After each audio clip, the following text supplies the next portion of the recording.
de la doctora María Elena Navarro Calvillo. El deterioro cognitivo se define como el declive de las funciones cognitivas, ya sea debido a las alteraciones atribuibles al proceso fisiológico del envejecimiento o debido a otros factores. Según el grado de déficit que presente cada paciente y los distintos test psicométricos que cuantifican las funciones cognitivas y de función en la vida diaria, se clasificará la enfermedad como deterioro cognitivo leve o demencia leve, moderada o grave. Invito así a la doctora María Elena Navarro Calvillo, que nos hablará de desgaste cognitivo y consumo responsable. La doctora María Elena es licenciada en Psicología por la Facultad de la Universidad Autónoma de San Luis Potosí, con especialidad en Desarrollo del Niño por la Facultad de Psicología de la Universidad Autónoma de México. Tiene maestría en Diagnóstico y Rehabilitación Neuropsicológica por la Benemérita Universidad Autónoma de Puebla y doctorado en Psicología en Salud por la UNED.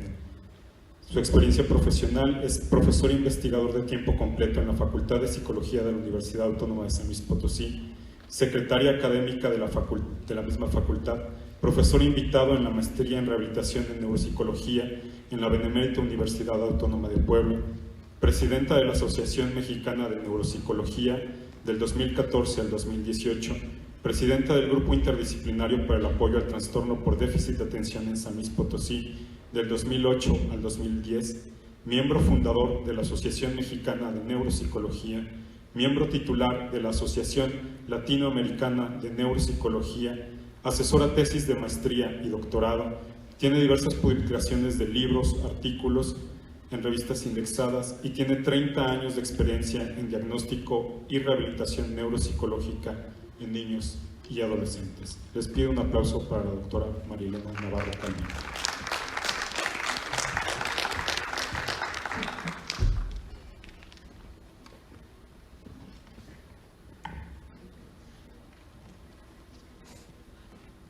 Y buenos días, bienvenidas, bienvenidos.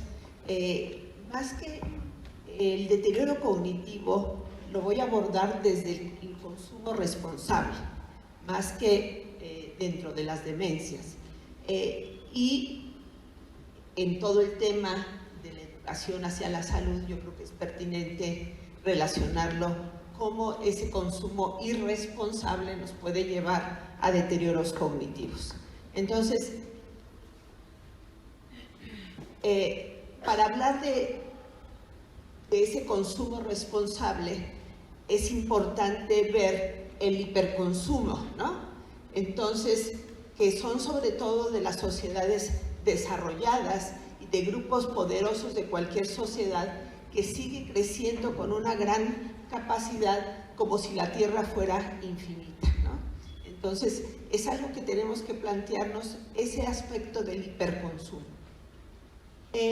Los 20 países más ricos del planeta han consumido en este siglo más naturaleza, es decir, más materia prima y recursos energéticos no renovables que toda la humanidad a lo largo de la historia y de la prehistoria. Entonces nos podemos imaginar cómo ahora ha sido ese hiperconsumo, ¿no? En estos países desarrollados, una cuarta parte de la población mundial consume del 50 al 90% de los recursos de la Tierra y generan 2/3 partes de las emisiones de dióxido de carbono. Sus fábricas, vehículos, plantas nucleares, etcétera, pues van afectando a todo el planeta, y un habitante de estos países consume por término medio 3 veces más cantidad de agua y 10 veces más de energía que un país pobre, ¿sí? Por lo tanto, esto nos lleva hacia un consumo sostenible o responsable. Hay que poner fin a la presión guiada por búsquedas de beneficios particulares a corto plazo, que generalmente nos llevan a una publicidad agresiva donde tenemos que comprar, que todo es desechable y que hay que renovar las cosas para ser felices, ¿no? Entonces, esta cultura del consumo nos lleva también a esa falta de responsabilidad sustentable, ¿no? Y generalmente olvidamos 3 paradigmas que le llamamos las 3 R's, que sería reducir, reutilizar y reciclar. Yo creo que en este foro, la importancia de este foro es hacer, la concientización acerca de esa sustentabilidad de nuestro medio ambiente y de nuestra salud mental. Y por otro lado, crear la conciencia de la responsabilidad social. Cada uno tenemos una responsabilidad social ante nosotros mismos, como al colectivo y como al planeta.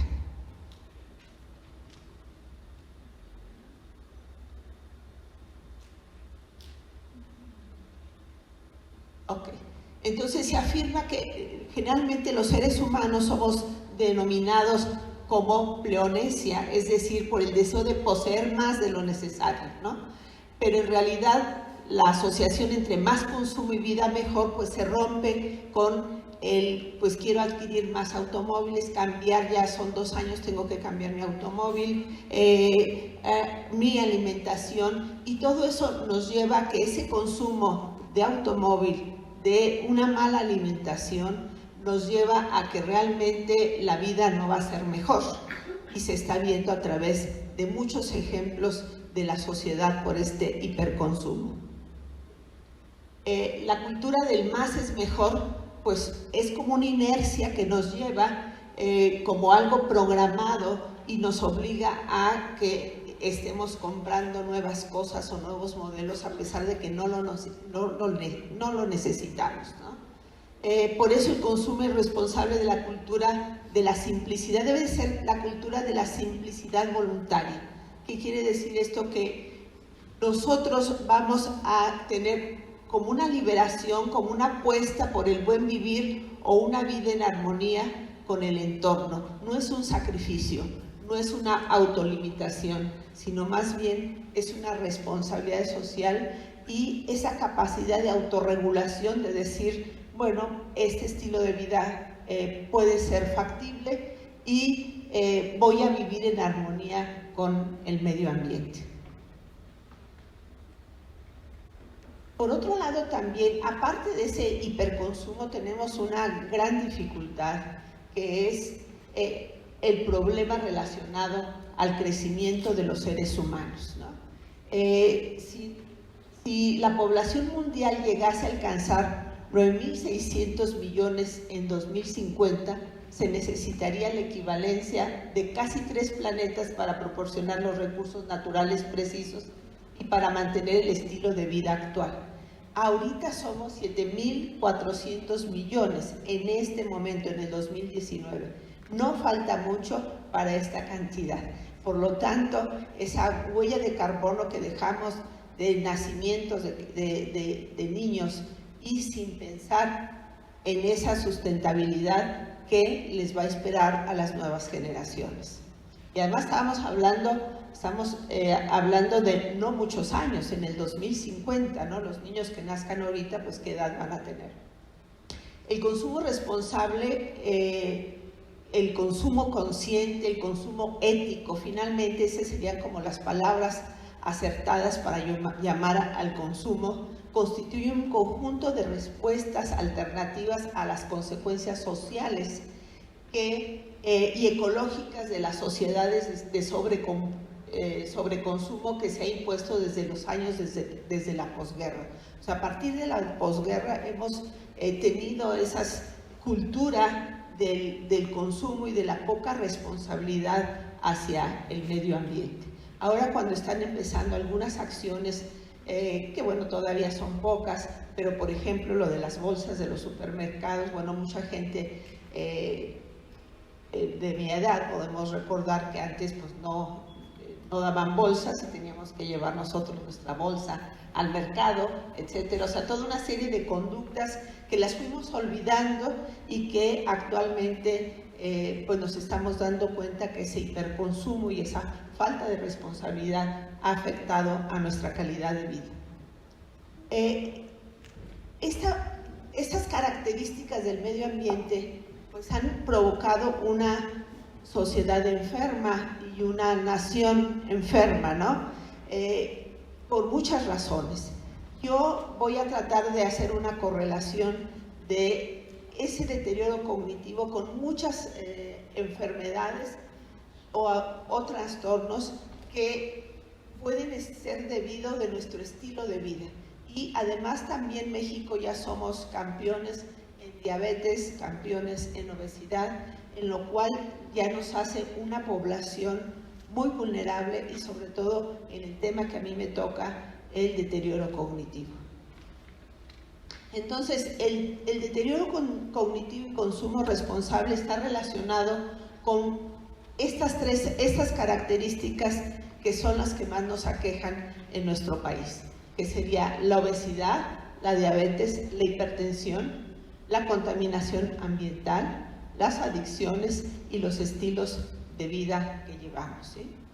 Entonces, un deterioro cognitivo pues va a ser un decremento en nuestras funciones cerebrales superiores, atención, memoria, lenguaje, funciones ejecutivas, capacidad de razonar en una forma organizada, etcétera, que puede influir a que estemos teniendo poblaciones de menos niveles intelectuales, y ahorita vamos a ver algunos estudios relacionados a estas enfermedades que acabo de mencionar, o estilos de vida. Entonces, en la neuropsicología y la diabetes, hay numerosos estudios acerca de cómo influye esta enfermedad a nivel cerebral.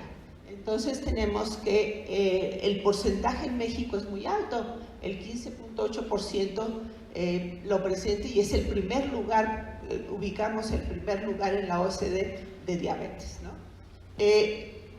Puede afectar al funcionamiento cognitivo, sobre todo cuando no hay un buen manejo metabólico de la enfermedad, o sea, si no hay un buen manejo de esta enfermedad, pues va a provocar un deterioro cognitivo. Hay una población de muy alto riesgo, que son los niños diabéticos. En numerosos estudios con estos chicos se ha visto que hay alteraciones importantes en el aprendizaje. Entonces, y generalmente pues son alteraciones metabólicas que pueden padecer y que se ve pues afectado su rendimiento académico por problemas en el aprendizaje. Las alteraciones más significativas de los pacientes diabéticos serían la velocidad de procesamiento de información, la dificultad en la atención, en la memoria a corto y a largo plazo, el razonamiento abstracto y las funciones ejecutivas. O sea, en todos estos procesos se va a ver afectado. Entonces, generalmente, pues sí, en mucho tiempo estuvimos orientándonos a todas las dificultades de salud que pueda tener la persona con diabetes, pero actualmente se está habiendo mucha investigación acerca de la influencia a nivel del cerebro y de las funciones psicológicas superiores, ¿no? Y también hay otros estudios donde califican bajo las personas adultas con diabetes en tareas de desempeño de actividades instrumentales o actividades de independencia de la vida diaria para valerse por sí mismos, ¿no? Entonces requieren cada vez más apoyo de un cuidador. Otra de las enfermedades más frecuentes en México pues es la obesidad, ¿no? Donde ya sabemos todas las consecuencias y las enfermedades que pueden estar relacionadas a la obesidad, ¿no? Dentro de ellos pues los accidentes cerebrovasculares y los deterioros cognitivos leves o no tan leves. Entonces vamos a ver a nivel neuropsicológico cuáles serían las causas, lo que afecta a la obesidad. Entonces, el 72.5% de la población padece sobrepeso o obesidad. Realmente es inmenso, ¿sí? O sea, es un problema muy grave. Y se han encontrado en numerosos estudios que las funciones ejecutivas, y ahorita vamos a ver qué son funciones ejecutivas, una como la flexibilidad mental, donde es la capacidad de poder alternar diferentes problemas, poder solucionarlos, poder cambiar el pensamiento de dirección y tomar alternativas. el grupo de pacientes con obesidad califica bajo en este tipo de tareas. Igualmente también en tareas de atención o control mental, que le llamamos, o control central o coherencia central, donde les cuesta trabajo organizar y mantener la atención de todos los elementos en una situación. Y también son personas que tienen peor ejecución porque abandonan o hacen muy poco esfuerzo para desarrollar la tarea. Acuérdense que la motivación y el esfuerzo es una función cognitiva importante para poder concluir algo. Y la falta de autorregulación alimenticia, que no logran el autocontrol voluntario para poder dejar de comer. Otro trastorno, otra enfermedad, pues otros trastornos pues se pueden dar y enfermedades a través de la contaminación ambiental, que es otra situación que esa falta de sustentabilidad y consumo irresponsable nos ha llevado a que sea una gran preocupación a nivel nacional. Entonces, las más estudiadas son la contaminación por arsénico, cadmio, flor, plomo, mercurio, plaguicidas. Aquí en la universidad se han hecho muchas investigaciones, sobre todo con el grupo del doctor Díaz Barriga en el Departamento de Toxicología Ambiental, en el cual yo he participado en algunos estudios sobre la influencia del flúor y el plomo en el aprendizaje del niño.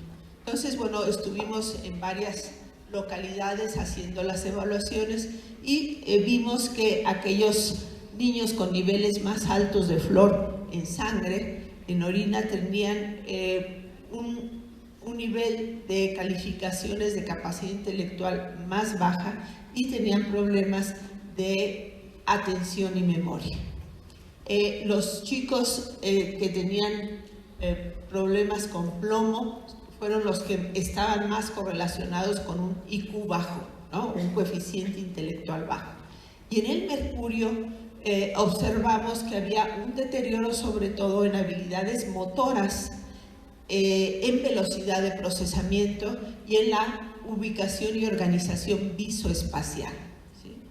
Entonces, y mi tesis de maestría fue sobre plaguicidas en la zona huasteca, en la cual en mucho tiempo, ahorita ya no se usa para combatir el paludismo, rociaban las casas con plaguicidas. Y recuerden que el plaguicida puede quedar, más bien para el dengue y otras cosas, puede quedar en la tierra, en el aire y ser una parte contaminante, ¿no? Entonces, en los niños vimos alteraciones sobre todo en el lenguaje y en habilidades de memoria. Entonces, bueno, sí está muy comprobado en que la contaminación está correlacionada con deterioros cognitivos en diferentes aspectos. Este es un mapa muy bonito de 80 zonas ya clasificadas del cerebro, en las cuales podemos ver esas 80 áreas en cada hemisferio. Entonces, bueno, cada vez se está sabiendo más del cerebro y se están haciendo análisis más de los neurocientíficos de todas esas áreas para posteriormente correlacionarlas con funciones neuropsicológicas. Un estudio publicado por la National Academy of Sciences determinó que la exposición a largo plazo de partículas de suspensión de dióxido de azufre y dióxido de nitrógeno habían provocado deterioro cognitivo y que sobre todo en participantes en las cuales estuvieron en el estudio, y los hombres de menos nivel académico eran los que sufrían mayor deterioro cognitivo.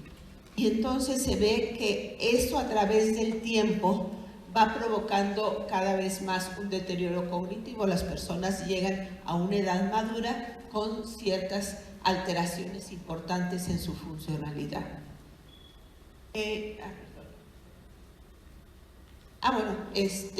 Sí, y salieron más bajos sobre todo en tareas verbales y de matemáticas. También se ha correlacionado que la contaminación daña a la sustancia blanca, y la sustancia blanca está relacionada principalmente con funciones lingüísticas. En China es, yo creo que uno de los países donde ha hecho más investigaciones a nivel de neuropsicología y contaminación, porque obviamente es una sociedad que tiene un gran problema en la contaminación ambiental y han generado mucha investigación. Y aquí también dicen que, bueno, si la medida, generalmente las mujeres tenemos un mayor número de sustancia blanca, es una explicación de, a lo mejor por eso hablamos más rápido y hay menos problemas de lenguaje, es una de tantas de las teorías, ¿no? Pero si un hombre tiene, por cuestiones de contaminación, una disminución en su sustancia blanca, que es menor que el de la mujer, pues puede provocar, tiene un mayor riesgo el hombre de sufrir deterioro cognitivo. A diferencia de los adultos, pues las sustancias neurotóxicas o neuroquímicas pueden afectar al niño. Y esto es mucho más grave, ¿no? Si el niño es expuesto en esa ventana de desarrollo a una contaminación ambiental, que es la ventana del desarrollo vulnerable, ¿verdad? Y que además se van desarrollando las funciones psicológicas superiores, entonces vemos que de los 0, por lo menos a los 8 años, puede ser una etapa muy importante.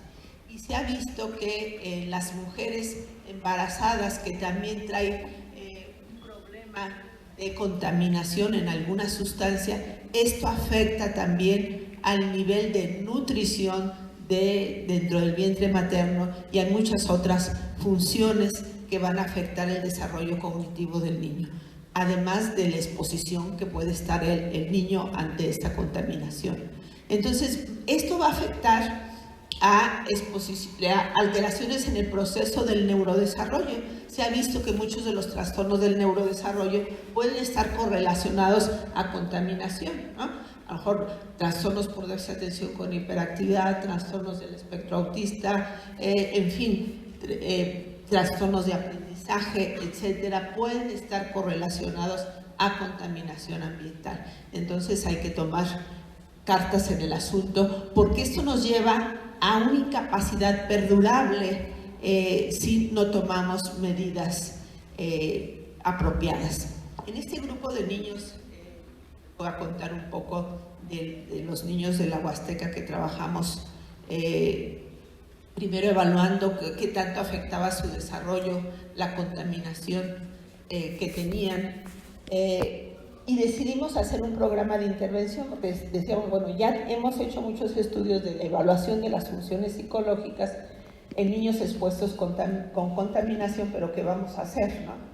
Entonces propusimos un programa desde la etapa inicial con los papás en educación inicial y en educación preescolar, en los cuales se trabajaran las funciones principalmente lingüísticas, porque por un lado por la cultura y por otro lado que tiene que ver, el lenguaje es más susceptible de verse afectado por situaciones adversas a nivel, en este caso, de contaminación, y además por pobre estimulación. Se ha correlacionado que el pobre vocabulario de la madre se relaciona con un pobre lenguaje en el niño, ¿no? Entonces, bueno, por muchas otras, por esas y por las razones de contaminación, iniciamos un programa de estimulación, sobre todo al lenguaje y habilidades que tenían que ver con cuestiones motoras, espaciales, de atención y memoria. Y creo que esto, obviamente hay que llevar un seguimiento para ver si esto a largo plazo tuvo un efecto, ¿no? Pero en el momento se vio el efecto de inmediato. Otro aspecto también, y que nos ha llevado por el estilo de vida y las características de nuestra sociedad, es la delincuencia y las adicciones, ¿no? Ya hay varios estudios. La doctora Feli Ostrowski es la que en México ha trabajado mucho con el cerebro de los delincuentes, ¿no? Ella trabajó con no me acuerdo cómo se llama este niño de 13 años que era un narcotraficante, con la Mataviejitas, etcétera. Hicieron toda una serie en la UNAM, liderada por Félix Ostrowski, estudios acerca de cómo eran las características del cerebro de estos adultos. Y se encontraron varias cosas interesantes. Una de ellas, había una disminución de la corteza motora primaria y también había una disminución de la corteza orbitofrontal. Esa área orbitofrontal pues tiene que ver con el control de los impulsos, ¿sí? Con el razonamiento.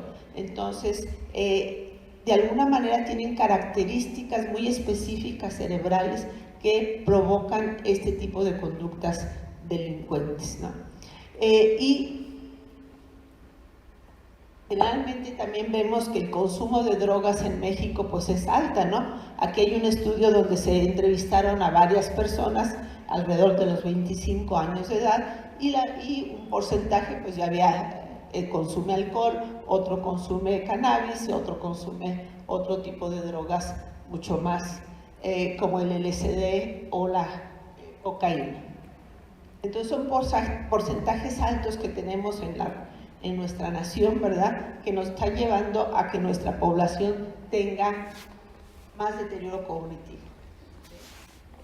No necesitamos hablar de demencia para decir que hay deterioro cognitivo. Todo esto tiene deterioro cognitivo. Entonces, ¿cuáles serían el deterioro cognitivo por consumo de sustancias? Generalmente es la atención, la capacidad de memoria, la capacidad de velocidad de procesamiento, las alteraciones del lenguaje y alteraciones de las funciones ejecutivas. Entonces, ¿qué aspectos hay que tomar en cuenta para estilos de vida y consumo responsable o irresponsable? ¿Sí? Entonces, ya hay varios estudios en los cuales, inclusive ya muy serios, en California la doctora Berkeley está trabajando sobre cuáles son las actividades en la persona adulta que promueven una mayor plasticidad cerebral, ¿sí? Y cuáles son las que, si no las haces, pueden tener también un deterioro, o sea, tiene las dos partes, ¿no? Entonces, hasta ahorita, las actividades que se han correlacionado con un mejor nivel cognitivo o con demencia sería la dieta, la actividad física regular, los hábitos de sueño regulares, la estimulación cognitiva y una vida socialmente activa. Y la estimulación cognitiva tiene que ser, generalmente, cuáles son las actividades cognitivas que se ha visto que provocan una mayor plasticidad cerebral en el adulto. Sería aprendizajes nuevos, cosas que no hayamos hecho nunca y empecemos a hacerlo. Todo lo que hacemos en forma automática ya no genera nuevas conexiones neuronales. Entonces tenemos que hacer algo completamente distinto a lo que estamos acostumbrados, ¿sí? Generalmente también el aprendizaje de otro idioma nos puede llevar a nuevas conexiones neuronales. El leer en voz alta. Los estudios en Cuba han sido muy interesantes porque no tienen toda la infraestructura de las grandes potencias como Estados Unidos. Entonces ellos han trabajado mucho con cosas que tienen a su alrededor, pero lo han correlacionado con resonancias magnéticas funcionales. Entonces ellos han visto que hay 3 tareas que fomentan una mayor conectividad neuronal en el adulto, que sería la lectura en voz alta, escribir a mano y hacer operaciones básicas. De alguna manera esa parte de nuestra historia, de nuestra ontogénesis, de nuestro cerebro, que lo aprendimos en la niñez, y si lo llevamos de esa forma, puede provocar una conectividad neuronal, ¿no? Entonces, bueno, hay varias cosas de estilos de vida que se han comprobado que efectivamente pueden, si no lo hacemos, dañar a nuestro funcionamiento cognitivo, y si lo hacemos, puede favorecer a nuestro desarrollo cognitivo. Entonces, he hablado mucho de las funciones ejecutivas, que en todos este tipo de enfermedades o de trastornos son las que se ven afectadas. ¿Por qué? Porque tienen que ver con el lóbulo frontal, y el lóbulo frontal es aquel que más tarde termina de evolucionar en el ser humano, ¿no?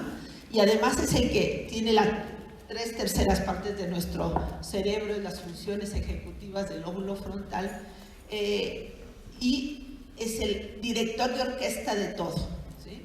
La parte posterior de nuestro cerebro nos va a ayudar a nuestras funciones, pero el lóbulo frontal a organizar, a autorregular toda nuestra conducta, a ejecutar. Por eso le llamamos director de orquesta, porque es el que ejecuta. Por eso son funciones ejecutivas, ¿sí? Vamos a ver cuáles serían. El razonamiento es una función ejecutiva que está en nuestro lóbulo frontal, en la parte anterior de nuestro cerebro, que sería ser capaces de emplear distintas informaciones, ver posibles conexiones entre ellos, así como elaborar posibles explicaciones. La otra sería la planificación, es otra función ejecutiva.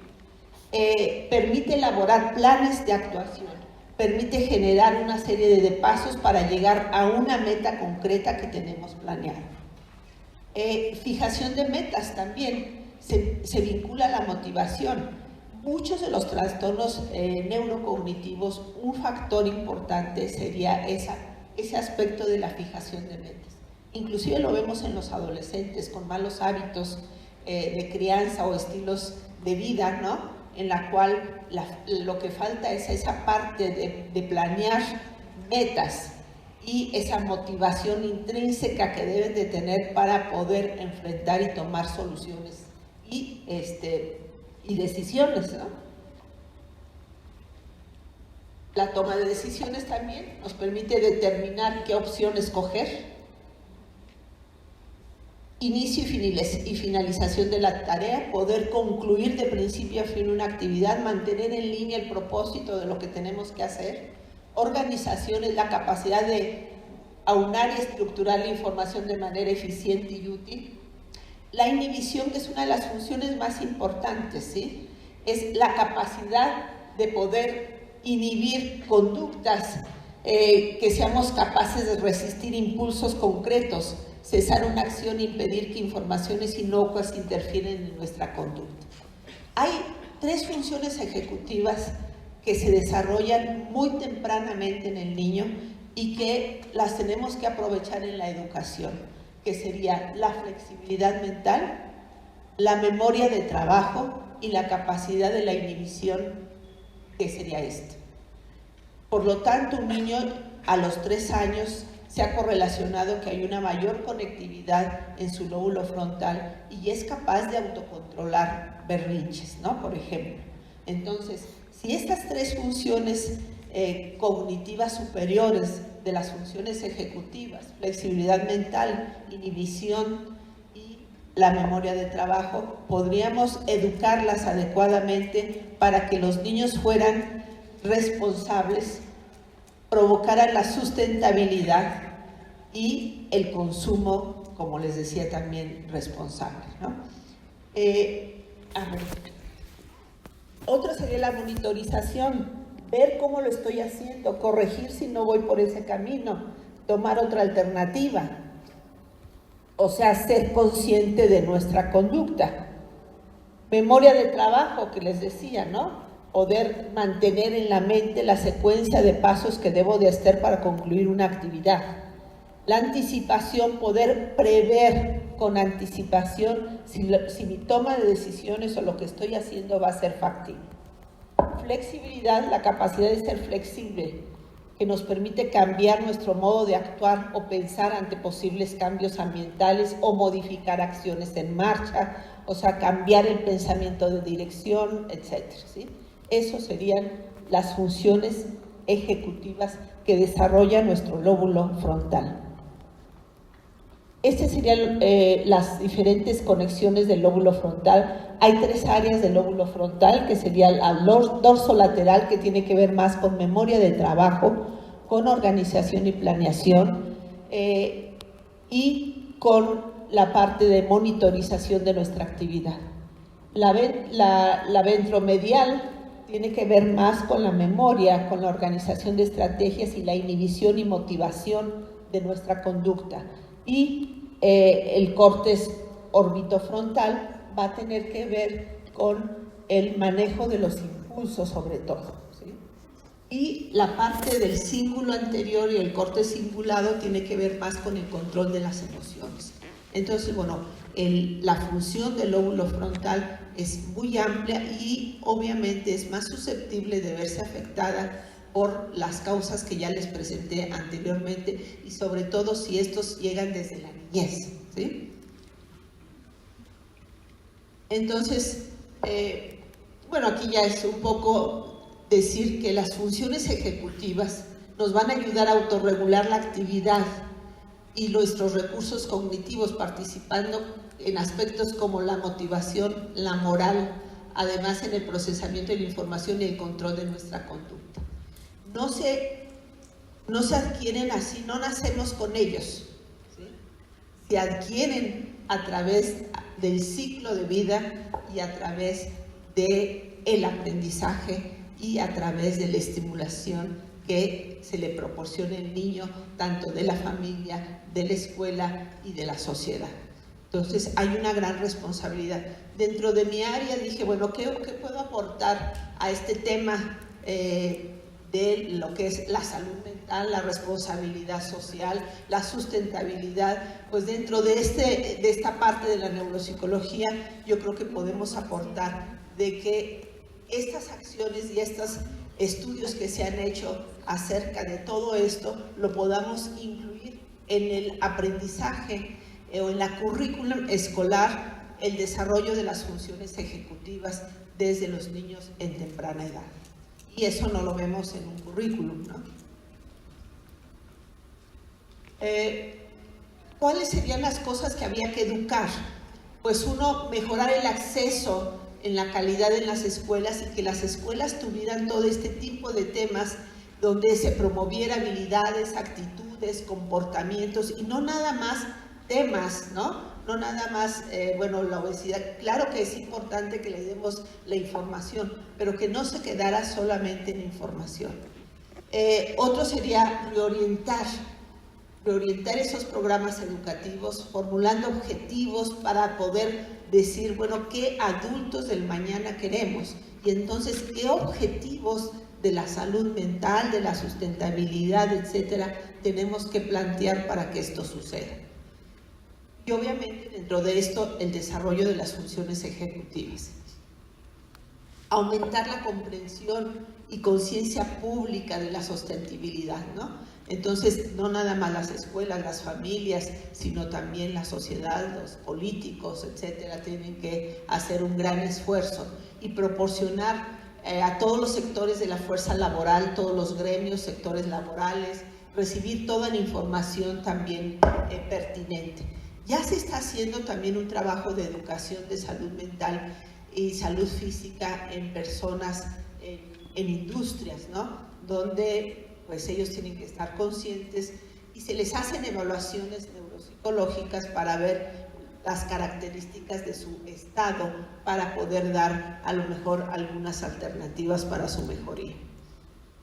Y obviamente tiene que estar en el currículum escolar, desde la educación inicial, preescolar, primaria, secundaria, preparatoria y a todos los niveles, sobre un consumo responsable, fomentar en cada asignatura el desarrollo de las funciones ejecutivas y principios de intervención psicopedagógica, porque no podemos dejar nada más en información o en que en el libro del texto venga cómo hay que hacer la información de la sexualidad, ¿no? Sino que debe de haber acciones pedagógicas que realmente puedan incidir en que esto se haga y se interiorice como un aprendizaje significativo. Entonces, partir del nivel del desarrollo del niño para saber cómo le vamos a integrar esas actividades, asegurar la construcción de aprendizajes significativos, realizar aprendizajes significativos por sí solos, modificar progresivamente los esquemas de conocimiento, procurar una intensa actividad por parte del alumno. Entonces, todo eso sería importante poderlo tener en el currículum. Y por otro lado también principios de la neuropsicología que tienen que ver con la responsabilidad social y el consumo responsable. Fíjense, aquí tendríamos cooperación, y abajo es los dominios conciencia emocional, regulación emocional, que sería la conciencia de uno mismo, la autogestión, la autonomía emocional, la empatía, que sería la conciencia social o la competencia social, y el autocontrol, que sería la gestión de las relaciones, la competencia para la vida y el bienestar. En esos aspectos podríamos meter las funciones ejecutivas o los principios de la neuropsicología en lo que sería la responsabilidad y un mejor desempeño cognitivo o un desempeño cognitivo sano. Por mi parte es todo y muchas gracias.